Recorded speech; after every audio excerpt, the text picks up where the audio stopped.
మనం న్యూమరాలజీ ద్వారా మనం ఏ స్ట్రగుల్లో ఉన్నా సక్సెస్ అవ్వాలి అంటే దీంట్లో మెయిన్ 5 కీ రోల్స్ ఉంటాయండి. ఒకటి, మీ డేట్ ఆఫ్ బర్త్ అనాలిసిస్ గురించి మీకు తెలిసి ఉండాలి. మన డేట్ ఆఫ్ బర్త్ మీద గనక మన కరెక్ట్గా పట్టుంటే మన డేట్ ఆఫ్ బర్త్లో మన బర్త్ నంబర్ ఏంటి, మన డెస్టినీ నంబర్ ఏంటి, వీటి ద్వారా మనం ఏం తెలుసుకోగలుగుతాం అనేది తెలుస్తుంది. కాబట్టి మన date of birth very very important అండి. మీ బర్త్ నంబర్ని బట్టే మీ సైకాలజీ ఎలా ఉంటుంది, మీ ఎడ్యుకేషన్ సిస్టమ్ ఎలా ఉంటుంది, మీరు మాట్లాడే తీరు కానివ్వండి, మీ భాష కానివ్వండి, మీ నడవడిక కానివ్వండి, మీరు పుట్టిన డేట్ని బట్టి ఉంటుంది.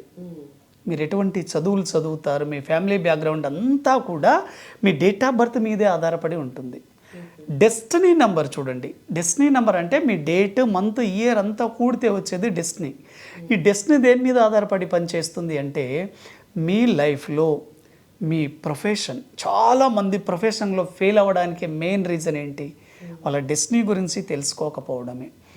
కాబట్టి మీరు న్యూమరాలజీ కన్సల్టేషన్లో డెస్టినీ గురించి కనుక తెలుసుకోగలిగితే క్లియర్గా మీరు ఏ ప్రొఫెషన్లో సక్సెస్ అవుతే చాలా బాగా డబ్బు వస్తుంది, మీ భార్యాభర్తల మధ్య రిలేషన్ కానివ్వండి, మీ జీవితంలో రాబోయే మీ పార్ట్నర్ ఎలా ఉంటారు, మీ లైఫ్ ఎలా ఎండ్ అవుతుంది, మీరు ఎటువంటి వ్యక్తులతో బిజినెస్ చేస్తారనేది మీ డెస్టినీ ఉంటుందండి. కాబట్టి బర్త్ నెంబర్ అనేది మీ లైఫ్ 25-30 ఇయర్స్ వరకు తెలియచేస్తే అబౌవ్ 30 నుంచి మీరు చనిపోయేంత వరకు కూడా మీ డెస్టినీ పవర్ఫుల్గా పనిచేస్తుంది.